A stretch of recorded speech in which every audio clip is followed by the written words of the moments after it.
It looks like Multiversus has finally lifted their NDA on the game, but all the previous beta footage is still not allowed. Though, I can say whatever I want now while using their publicly available footage, so lucky me. This next upcoming beta is going to be their biggest one yet, and this time it's going to include the console players as well. So with so many people getting their hands on the game, I thought it would be a great idea to talk about the universal mechanics of the game so you can all be prepared and ready to go. This could easily get outdated, but whatever, let's do this. I'm mainly going to be using words in Smash terms just because that seems to be the easiest to go with. With that being said, let's get right into it, and if you have any questions, the NDA is up, so I might create a second video based on your questions. The main thing I want to talk about is the general movement of the game, especially aerials, because that is going to catch a lot of people off guard when they first get their hands on the game. In this game, you get 2 special attacks, 2 air dodges, 2 jumps, and during the first beta, only 2 aerials. But they listened to our feedback in the beta and lifted that cap on normal aerials in the second beta. So let's say you get knocked off the stage and you use one of your air dodges, which I would highly recommend using because it fully stops your momentum in the first place and can allow you to live much longer this way.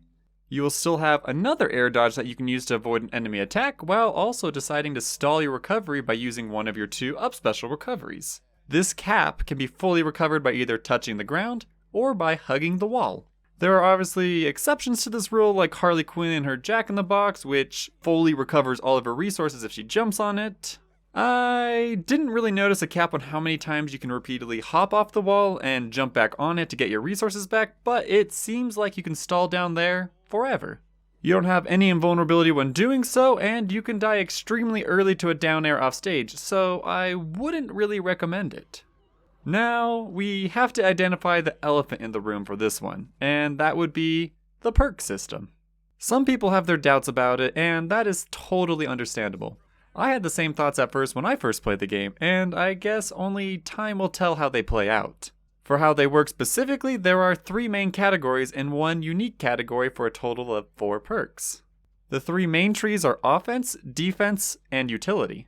The offense tree focuses on aggression and damage, the defense tree focuses on living longer, and my favorite category is the utility tree. Utility may not sound that impressive in most games, but in this game, it instantly caught my eye.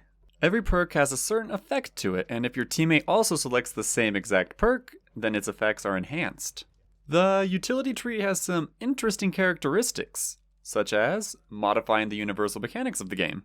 For example, my personal favorite in this tree was a perk that gave you 3 special attacks in the air if you managed to hit the second special attack on an opponent. If your partner also goes this perk, then you get 3 special attacks in the air without needing to hit the opponent on the second hit.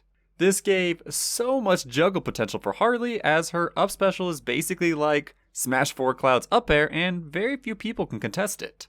I would then choose my other 2 main perks for more air mobility and airspeed perks, which happen to also be in the utility category. My personal playstyle revolves around movement and speed, and so I found the utility tree better suited to my playstyle. For others, that might be increased damage in their combos or higher knockback on certain abilities in the offense tree, or some people may prefer more survivability with the defensive perks.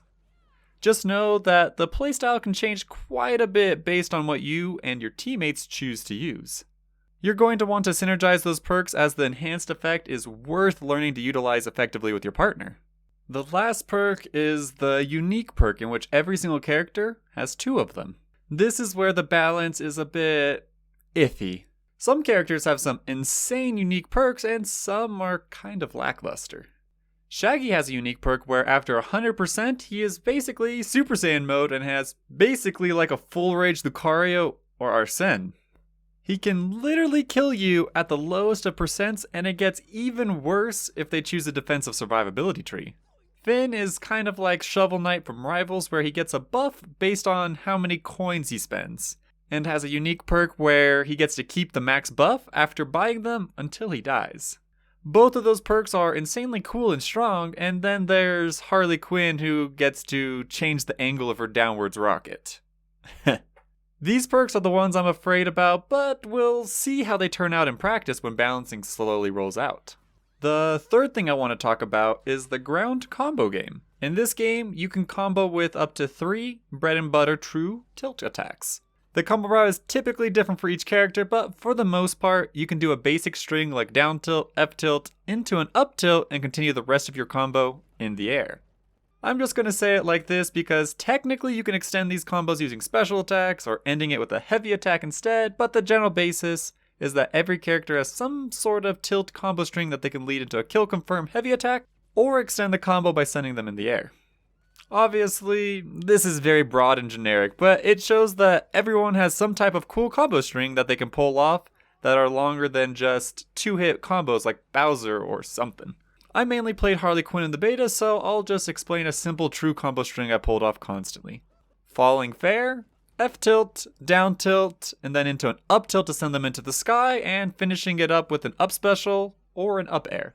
After this, the combo isn't true anymore, but the opponent is in a juggle situation and has to try and escape my pressure, and staying in a disadvantageous position. There is no shielding in this game, but it is instead replaced with air dodges, spot dodges, and running dodges, I guess? I wouldn't call them rolls because they keep your momentum and your combo potential going forward, while rolling was mainly just a defensive tool.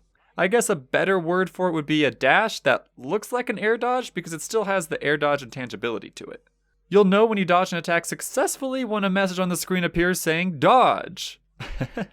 I guess we just needed that little extra confirmation letting us know that the attack didn't hit us. The main thing I want to point out about this though is that using air dodges aggressively is very nice in this game. So normally in Smash, once you've run out of jumps, you need to come back down to the stage a bit and chill off to get your pressure back, because you can't keep chasing them forever. In this game, you can continue the pressure as much as you like if you're able to read their mashing or air dodges. After your normal combo is up and you hit them with, let's say, an up special attack, instead of going back down to get your resources back, you still have so many more buttons in the air to continue your pressure with. So don't be surprised if you see players going in deep for these kills. So you know about that earlier explanation of 3 combo tilts on the ground? Well, you can either send them upward for juggling or send them off stage and dash chase quickly after them in an attempt to gimp them. Without shielding in this game, it's mostly going to be about how well you can maneuver around your opponent to create your openings instead of relying on them hopefully doing something unsafe on your shield. Also, I didn't see a single character who went into freefall after using their up special, so have at it. There are also a lot of debuffs or buffs you'll learn about, but for the most part, they are pretty self-explanatory, but I don't feel like we need to spend so much time on this one. It's quite niche and very specific and very different for each character. There are obviously some minor ones like Tom and Jerry's cheese buff, which increases knockback. If you have a shield buff on you, then you cannot be put into hit stun unless it breaks after so many hits or after a certain period of time has gone through. Invulnerability means you're literally invulnerable.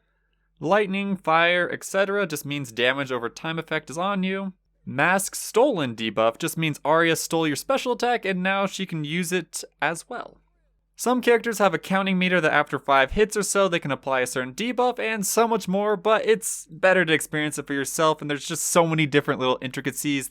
I feel like I talked about all the general universal mechanics of the game. Obviously, there are a lot of character-specific ones as well, but I was trying to get the ones that every single character can do, for the most part. If I forgot about something super big, then I'll just pin it or something. If you have any really specific types of videos you would like me to cover or talk about, just let me know. I have quite a few hours in the beta that I can share my knowledge on, and would love the video ideas. Until next time, peace!